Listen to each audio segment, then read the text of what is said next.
great teacher in high school. Her name is Jane Mastriano, who I'm still very close to. And she sparked my curiosity in writing. And the reason why I felt it was important at the time was not for the writing's sake, or not for storytelling purposes, but there are things in story, inherently in story, that can help me be a better basketball player, be a better teammate, a better leader, understand emotions better. So that's why I got into it. It's storytelling, actually. So it's just insanely curious, man. And trivial things weren't going to pull my attention. It had to be things weren't going to pull my attention. It had to be things that I had a purpose. I wanted to be one of the best basketball players to ever play. And anything else that was outside of that lane, I didn't have time for. I made that deal with myself at 13 years old. Like I would watch Magic play, I'd watch Michael play, and I would see them do these unbelievable things, and I'd say, can I get to that level? I don't know, but let's find out. Let's find out. And so that curiosity to see where I could push this thing led me down that path, I think.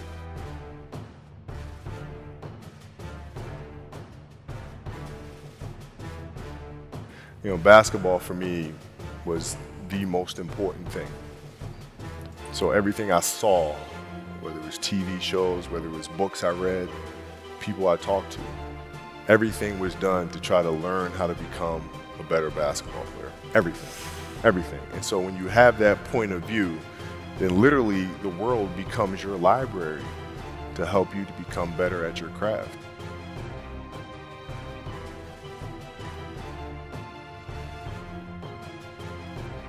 So at 13 years old, I had a kill list.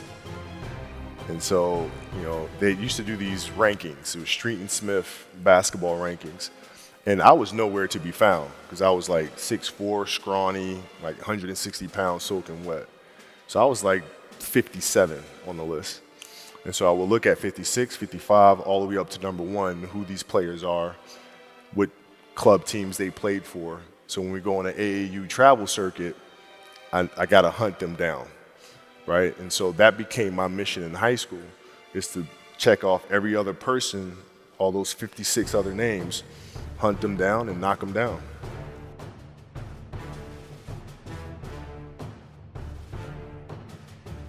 So like at 13 years old, I played the longer game because my game wasn't about being better than you at 13. It was to be better than you when the chips are really on the line. So when we played at 13, I would size you up and see what your strengths and weaknesses are. How do you approach the game? Are you silly about it? Are you goofy about it? Are you good at it just because you're bigger and stronger than everybody else? Right? Or is there actually thought and skill that you put into it? Right? And when I'd play to my weaknesses. I wouldn't play to my strengths. I played to my weaknesses. Because when you're playing summer basketball, there's so many games. So there's not a lot of skill work being done. So when are you going to get better?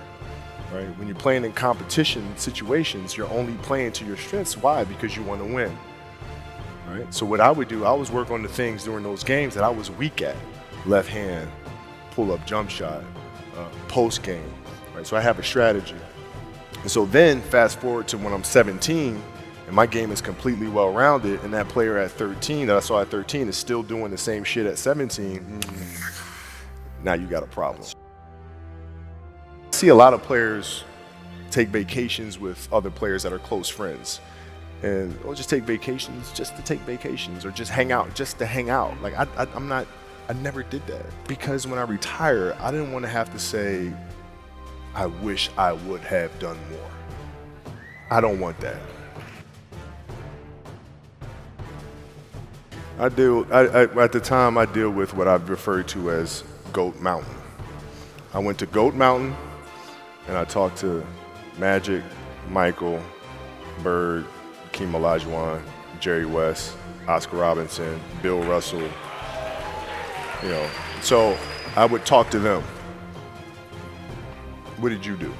What were your experiences? Michael in particular, he's become my big brother. He's been my big brother since I first came in the league. And what was that process like? So I went to them and started understanding the ins and outs of the game, and how they approach things and their level of detail and obsessiveness, and that's what I did.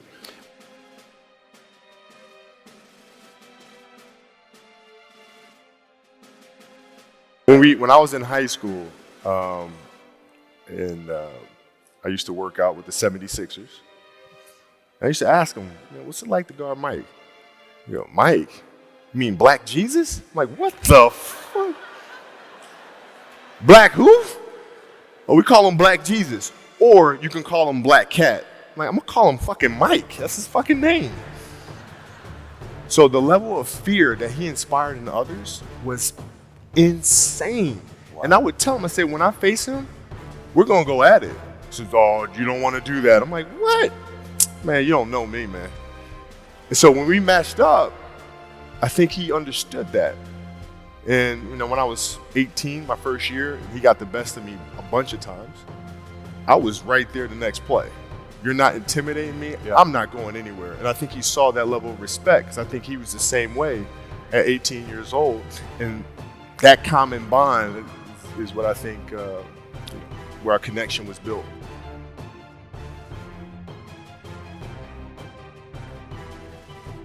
Every day, since for 20 years, it was an everyday process, and trying to figure out strengths and weaknesses. For example, jumping ability. Man, my vertical was a 40, it wasn't a 46 or a 40, 45. My hands are big, but they're not massive, right? So you got to figure out ways to strengthen them, so your hands are strong enough to be able to palm a ball and do the things that you need to do. Quickness, I was quick, but not insanely quick. I was fast, but not ridiculously fast, right? So I had to rely on skill a lot more. I had to rely on angles a lot more. I had to study the game a lot more. And but I enjoyed it though. So like from the time I can remember when I started watching the game, I studied the game, and it just never changed. I don't deal with people that don't commit at that level, but then act as if they do. I don't deal with that. I don't. It's real shit. Listen.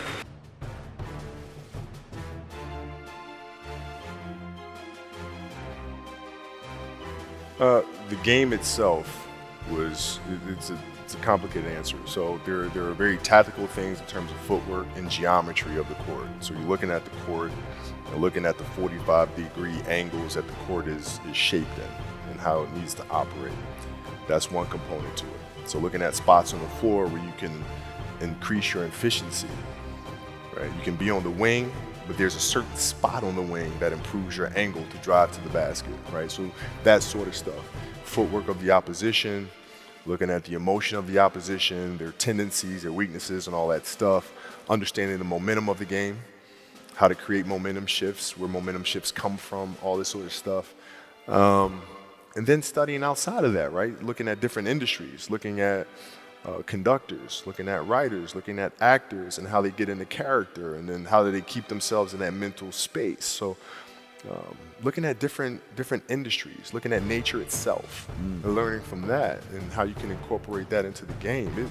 Man, it's a lot of studying. Well, with the kids, it's different. So like the communication with our children is that Pops is working hard. This is the level of attention to detail you need to have in everything you do. So it's setting the example. Same thing with my wife. My wife's a stay-at-home wife. It's the hardest job, man. Right? So she works really hard at that. It's, and so her attention to detail with that as well are examples for our children. And then for my wife, it's, she's as competitive as I am.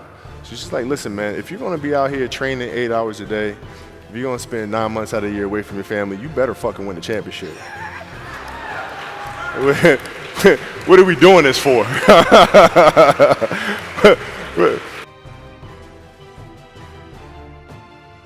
It's for like Natalia and Gianna when they were babies, especially Natalia because she was doing prime years. And I go to practice and I'd train and I'd play the game and I'd come home and I'd be sore and I'd be tired. And she wants to go swimming, she wants me to take her to the park, she wants to just jump on my back or whatever the case may be. You can't say, I'm too tired, I'm going to lay down. That's not fair. She don't know what the hell's going on, right? And if this was a game, you'd suck it up and play. I play games with the flu. I play games with 102-degree fever, man. Powerful. You can't do that. That is so powerful. Right? You got to be on, man. That's big. So you don't sleep. It's like, kids, Natalia had a certain, health situation or what have you, and you're staying up all night, and then you got to go out and perform because fans don't know, teammates don't know, nor do they care, nor should they, that you've been up all night. You got to perform, right? And so you just got to go to work, man. It's respect. That's it. Yeah, you got to lead by example. As parents, you got to lead by example. If you want your kids to do whatever it is they want to accomplish in life, you have to show them. You can't. You got to show them.